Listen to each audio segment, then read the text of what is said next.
अनन्या नाम की एक लड़की की शहर में लहंगों की एक दुकान थी। अनन्या की दुकान में दूर दूर से लोग आते थे और इसलिए लहंगों की खूब बिक्री होती थी। और देखते ही देखते 6 महीनों में अनन्या बहुत अमीर हो जाती है। अनन्या शहर में एक बड़ा मकान खरीद लेती है और अपने घर में नौकर चाकर रख लेती है। अनन्या की दुकान से थोड़ी दूर एक सरस्वती नाम की महिला की लहंगों की दुकान थी। अनन्या की दुकान अच्छी चलने पर सरस्वती उससे चिढ़ने लगती है। अरे अब तो इसकी दुकान में ग्राहकों का रेला लगा हुआ है। पता नहीं कौन से हीरे मोती जड़ दिए हैं इसने अपने लहंगों में। सुबह से शाम हो जाती है, मेरी दुकान पर तो एक मक्खी तक भी नहीं भिनकती।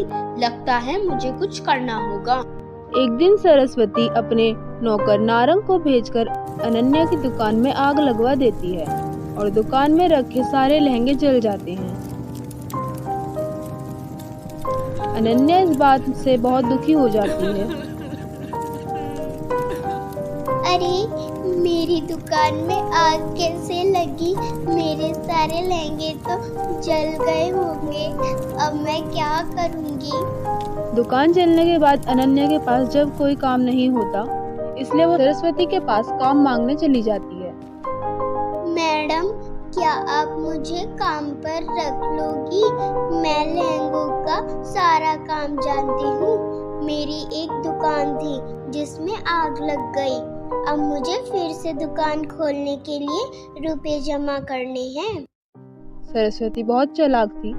वो मन ही मन सोचती है, ये तो अपने आप में ही मेरे पास चल कर आ गई। ये तो बहुत सुंदर लहंगे बनाती है। मैं इसको काम पर रख लेती हूँ। जब इससे खूब सारे लहंगे बनवा लूंगी तो धक्के मारकर भगा दूंगी। यह सोचकर सरस्वती अनन्या को अपनी दुकान पर रख लेती है और अनन्या मन लगाकर काम करने लगती है। देखते ही देखते सरस्वती की दुकान अच्छी चलने लगती है और उसकी दुकान पर ग्राहकों की भीड़ लगने लगती है। इस काम से सरस्वती खूब पैसा कमाने लगती है। तभी एक दिन वो सोचती है, अब तो मेरा काम अच्छा चल रहा है। अब मुझे इस अनन्या की कोई जरूरत नहीं है। मैं एक चाल चलती हूँ और इसे काम से निकाल देती हूँ।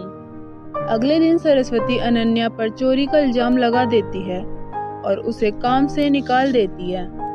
मैंने तो बुरे दिन में तेरी मदद की और तू मेरी ही दुकान से चोरी कर रही है। चल निकल यहाँ से।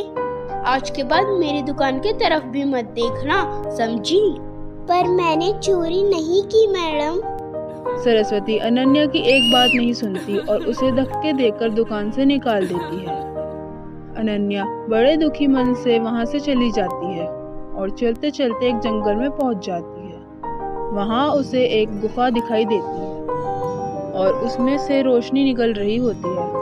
अनन्या उस गुफा के अंदर जाती है। उसे वहाँ एक परी मिलती है जो उससे कहती है, क्या बात है बेटी, तुम यहाँ क्यों आई हो? बहुत परेशान लग रही हो। बताओ क्या बात है? अनन्या उस परी को एक एक कर सारी बात बताती है। तभी वो परी अनन्या की मदद करती है और एक जादुई लहंगा प्रकट करती है। बेटी, ये एक जादुई लहंगा है। इस लहंगे को ले जाकर अपनी जली हुई दुकान में रख देना। सब पहले जैसा ठीक हो जाएगा। परी की बात सुनकर अनन्या खुश होकर उस लहंगे को अपने साथ ले जाती है और अपनी जली हुई दुकान में ले जाकर रख देती है। तभी एक चमत्कार होता है। अनन्या की दुकान पहले जैसी नई हो जाती है और वो लहंगा सोने के लहंगे में बदल जाता है। अरे लगता है ये चमत्कार इस जादुई लहंगे ने किया है। ये तो बहुत अच्छा लहंगा है। अब मैं अपना काम फिर से शुरू कर सकती हूँ। परी रानी ने मेरे ऊपर बहुत बड़ा एहसान किया है।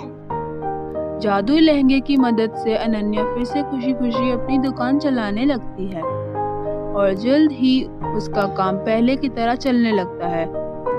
यह बात सरस्वती को पता चलती है तो वो बड़ी चिढ़ जाती है और अपने नौकर सारंग को बुलाकर कहती है, अरे ओ सारंग के बच्चे, तूने तो इस अनन्या की दुकान जला दी थी, तो फिर अब ये वो दुकान वापस पहले जैसी कैसे हो गई? बोल, जलाई भी थी या मुझसे झूठ बोला था तूने? आपको क्या बताऊं मालकिन, सब लोग कह रहे हैं कि उस अनन्या के पास कोई जादुई लहंगा है और ये सब उसी का कमाल है। यह बात सुनकर सरस्वती के होश उड़ जाते हैं।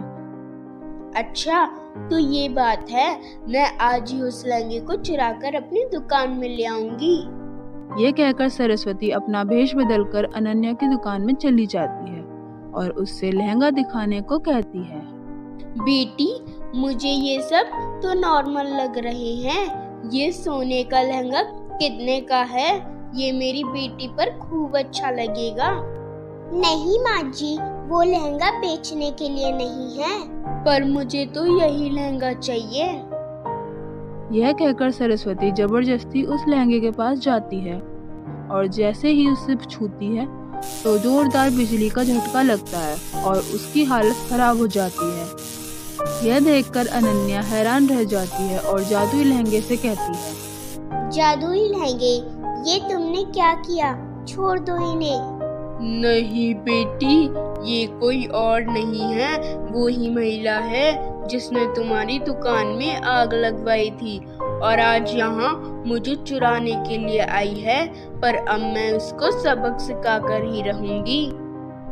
यह बात सुनकर अनन्या सारी बात समझ जाती है। फिर जादुई लहंगा सरस्वती को देर तक झटका देता है और फिर जब वो माफी मांगने लगती है तो उसे छोड़ देता है।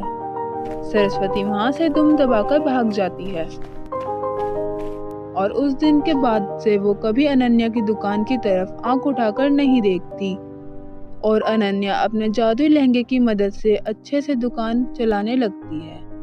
तो दोस्तों, कैसे लगी आपको हमारी यह कहानी? अगर दोस्तों आपको यह कहानी पसंद आए तो इसे लाइक, शेयर, कमेंट और हाँ, सब्सक्राइब जरूर करें और अपने दोस्तों के साथ भी शेयर करें।